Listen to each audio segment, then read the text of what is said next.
in progress.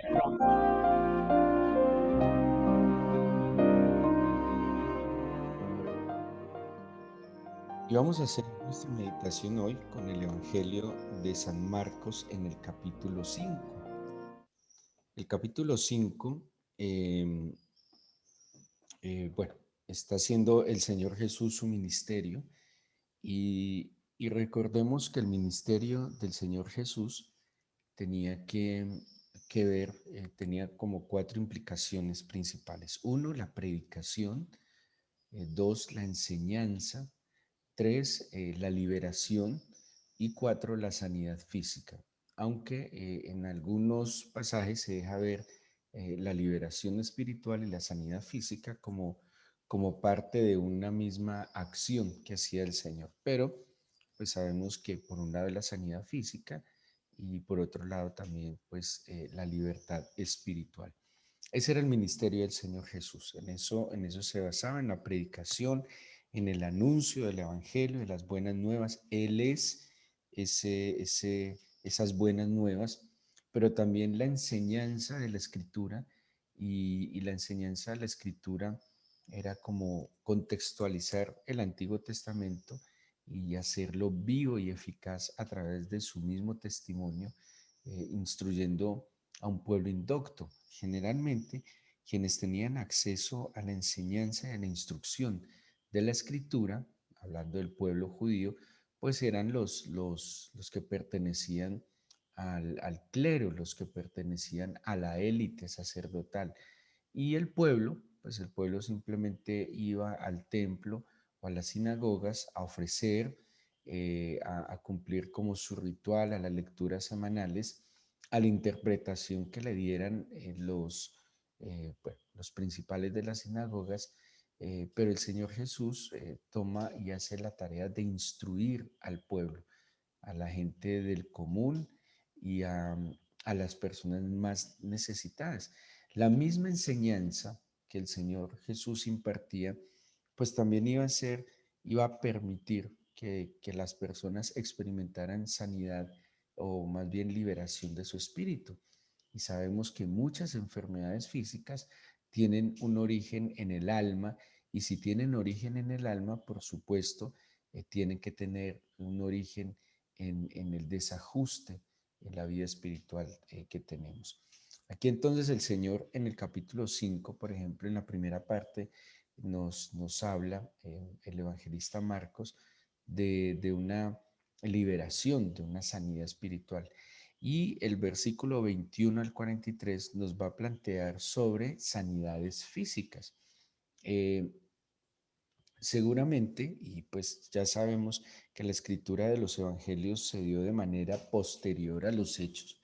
Por lo menos el evangelio de San Marcos se pudo haber dado unos 35 años aproximadamente después de la vida y el ministerio del Señor Jesús. Y es muy posible pues que la narración no sea exactamente en el orden cronológico que sucedieron. Bueno, Lucas dice que él trató de hacer eso. Lucas explica que él trató de poner en orden todas las cosas que fueron ciertísimas, y él trató de darle una coherencia cronológica a los sucesos de la vida del Señor Jesús. Marcos no se centró tanto en eso, pero seguramente como lo hizo Mateo, ellos lo que hacen es organizar temáticamente. Entonces, por decir algo, Mateo dice, este segmento del escrito son parábolas, este segmento del escrito son sanidades, son milagros de sanidad, este segmento del libro o del evangelio, aunque Mateo no planteaba estar escribiendo un evangelio, o así no lo denominó, esta porción de este escrito va a ser los encuentros y las confrontaciones que tuvo Jesús con los fariseos y los escribas, ¿sí? Entonces, le iban dando un orden, de acuerdo puede ser al tema, al contexto o al lugar.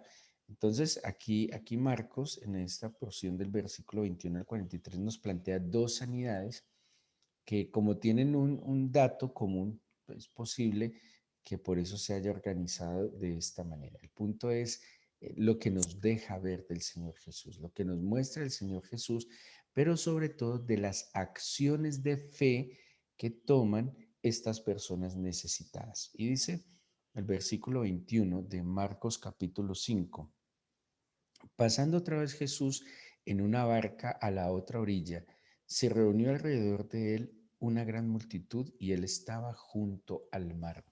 Bueno, uno de las herramientas, por decirlo de alguna manera, o de las estrategias que el Señor Jesús utilizaba en su ministerio eran las barcas.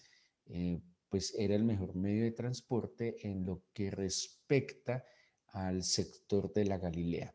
El lago de la Galilea o el mar de la Galilea unía diferentes villas y pequeñas aldeas, y pues era mucho más fácil navegar, era mucho, pues sería el único medio de transporte ese o caminar, y seguramente la embarcación haría que el tiempo se optimizara en el transporte. En muchas escenas la barca es utilizada para la pesca milagrosa. El Señor Jesús predicó desde la barca. En medio de la barca y la tempestad hizo pues un milagro sobre, mostrando la autoridad sobre la creación. O sea que la barca sí fue un elemento, un instrumento, una herramienta, una estrategia que el Señor utilizó para salvar, para sanar, para predicar, para instruir al pueblo. Y era un medio, una estrategia, ¿sí? Que fue muy común en el ministerio del Señor Jesús. Iba gran multitud y él estaba junto al mar. Y vino uno de los principales de la sinagoga, llamado Jairo, y luego que le vio, se postró a sus pies y le rogaba mucho, diciendo: mi hija está agonizando. Ven y pon las manos sobre ella para que sea salva y vivirá. Fue pues con él y le seguía una gran multitud y le apretaba.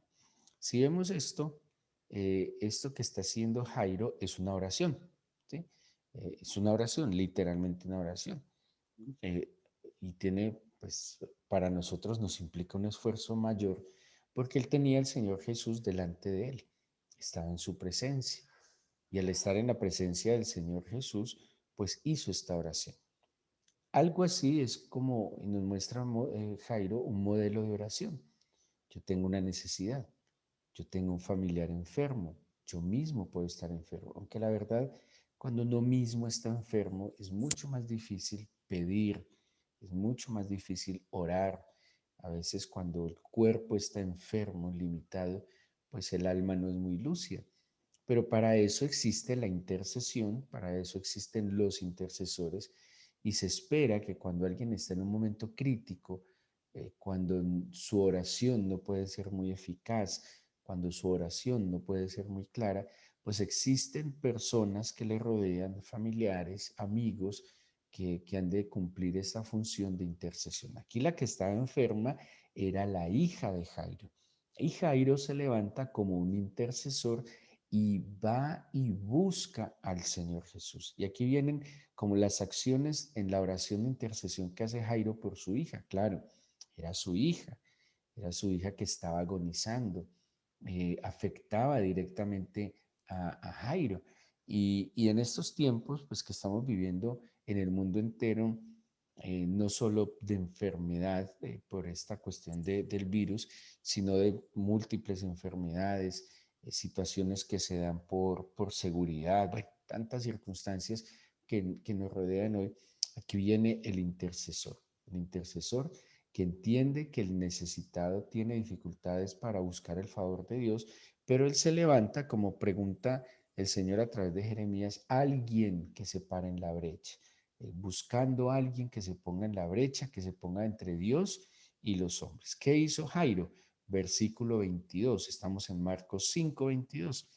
Vino, ¿vino a quién? Vino al Señor. ¿Sí? O sea que tomó la acción de buscarle, tomó la acción de esforzarse, le implicó salir seguramente de su lugar, le implicó seguramente desplazarse. Es como, yo no puedo buscar al Señor acostadito en la cama, ¿sí?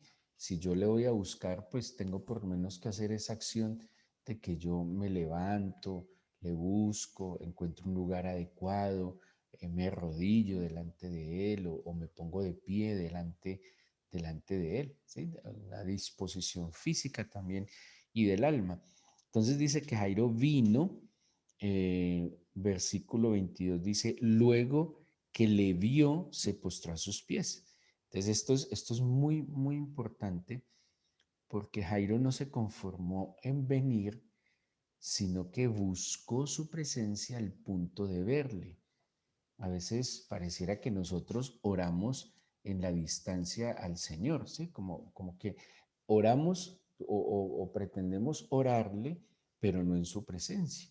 Entonces, como una oración lejana y nosotros mismos experimentamos esa oración lejana. Pero Jairo le vio. ¿Cuántas veces nosotros cuando nos acercamos al Señor o le buscamos, le vemos? Y por eso a veces no, la oración no es efectiva porque no es una oración que logremos hacer en su presencia. O sea, que si yo vengo al Señor sabiendo que tengo una necesidad, yo debo verle. ¿Y cómo le voy a ver? Pues cuando en mi oración me pongo de acuerdo con Él, le confieso mis pecados, invoco a su Santo Espíritu que me oriente en la oración, que me permita orar convenientemente, que me acerque a su presencia. Es que ver a Jesús es acercarme a su presencia, es evidenciar su presencia. Y cuando yo sepa que percibo, porque lo voy a percibir, mi cuerpo mismo reaccionará, mi alma reaccionará, mi mente reaccionará a la presencia del Señor, ahí sí, dice, se postró a sus pies. Esto es una acción de adoración. De hecho, la palabra que se usa tanto en el Antiguo Testamento como en el Nuevo de adorar también se utiliza para postrarse. Algo así como que quien se postra adora. Entonces mire que Jairo viene, le halla porque le ve y cuando le ve, claro, quien ve a Dios no tiene otra reacción inicial sino adorarle. No tiene una reacción diferente sino al contemplar lo grande, lo perfecto, lo maravilloso, lo bondadoso, lo generoso que es de adorarle. Y eso hizo Jairo. Pero acto seguido que se postra a sus pies, que le adora, dice el versículo 23, y le rogaba mucho. Claro, pero mire en qué momento le rogó. Después de buscarle, después de hallarle, después de adorarle, ahí sí le rogó. ¿Sí? Y es tan contundente este proceso de oración de Jairo que si seguimos leyendo, bueno, ¿cuál fue el ruego que él le hizo al Señor? Le dijo, mi hija está agonizando, ven y pon tus manos sobre ella para que sea salva y vivirá. Esa fue la petición de Jairo. Ven y pon tus manos para que mi hija se salve. Puntualmente esa fue la petición. Ahora, aquí hay otro tema bien complejo con la oración cuando ni siquiera sabemos qué pedir, ¿sí? Cuando ni siquiera tenemos claridad de la necesidad de qué pedir. A veces pedimos, y es una oración extraña, porque a veces decimos, haz tu voluntad, pero nosotros ni siquiera sabemos qué es lo que quisiéramos, ¿sí? O sea, Jairo tenía muy claro, ponga su mano y sánela, pero a veces nosotros oramos de manera como dubitativa, o sea, como quisiéramos esto, pero no, tal vez mejor esto.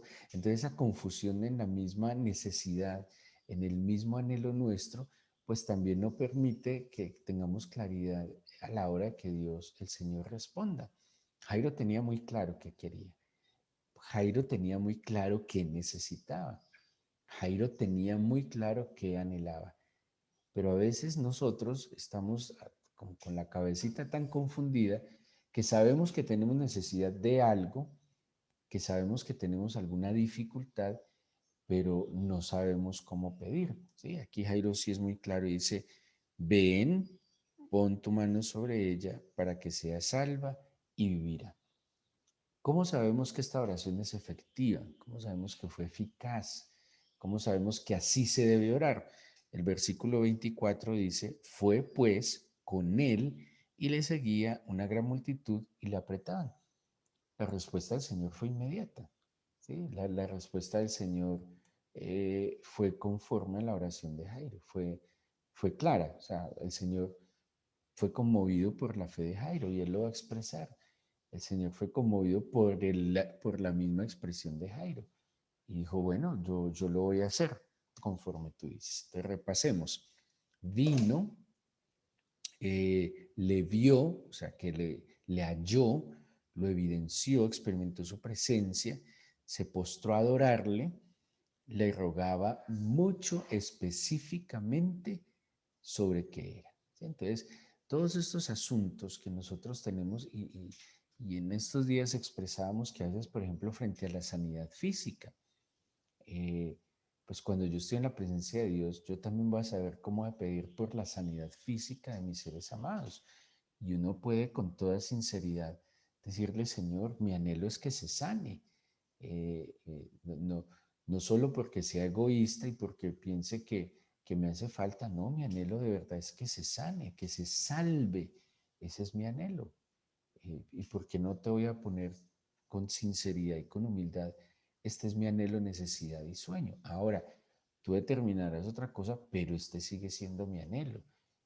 Hay anhelos que aunque no sean conforme a la voluntad de Dios, no necesariamente son malos, ¿sí? No necesariamente son pecaminosos. Eh, ¿Cómo no va a ser natural y normal que yo anhele la sanidad de un ser querido? Puede que Dios haya determinado algo soberanamente que a través de esa enfermedad se glorificará como sea, pero ¿cómo el Señor va a juzgar que nosotros tengamos ese anhelo? ¿Cómo el Señor va a juzgar que nosotros tengamos anhelos de, de, de, en mucho sentido, de crecer, de mejorar? De ninguna manera. Solo que Dios también sabe y conoce las cosas que en verdad a nosotros nos convienen. Lo que pasa es que en el caminar con el Señor Jesús también se debe ir desarrollando una confianza mutua. Yo sé quién es mi Señor y esa confianza me implica reverencia, respeto, amor, cariño, pero también confianza y sinceridad. Este soy yo, Señor, o sea, este es desnudo mi corazón delante de ti, no tengo nada que aparentar delante de ti. Y en esa confianza el Señor también nos dará dirección, orientación y nos mostrará y nos convencerá. Tal vez eso es lo que anhelas, no está mal, no es un pecado, pero yo tengo un anhelo superior para ti. Yo tengo un anhelo diferente para ti. Y en esa sinceridad mía hacia el Señor también me va a permitir entender lo que en verdad a mí me conviene. Y el otro milagro, rápidamente, es una mujer, una mujer que era una marginada social porque por las leyes de Moisés, las mujeres que tenían flujo de sangre debían estar retiradas y debían apartarse durante 7 días y hacer un proceso de purificación. Ahora dice la Biblia que ella llevaba 12 años con un flujo eh, que por ende llevaba 12 años marginada, llevaba 12 años apartada de la sociedad. Pues imagínense, si esto le implica a una mujer cada mes apartarse 7 días y ella llevaba 12 años con un flujo que no sanaba, que no cesaba, pues era primero una marginada social. Pero también dice el versículo 25, una mujer que desde hacía 12 años padecía de flujo de sangre y había sufrido mucho. Pues vuelvo y les digo, no solo que era marginada social, sino la misma enfermedad. Me imagino que no tenía, pues estaba sola en una situación económica difícil, porque incluso dice el versículo 26, había sufrido de muchos médicos y gastado todo lo que tenía y nada había aprovechado, antes le iba peor. Impresionante. O sea, una mujer que no tenía esperanza. Pero dice el versículo 27, cuando oyó hablar de Jesús, bien dice la Biblia, la fe viene por el oír la palabra de Dios.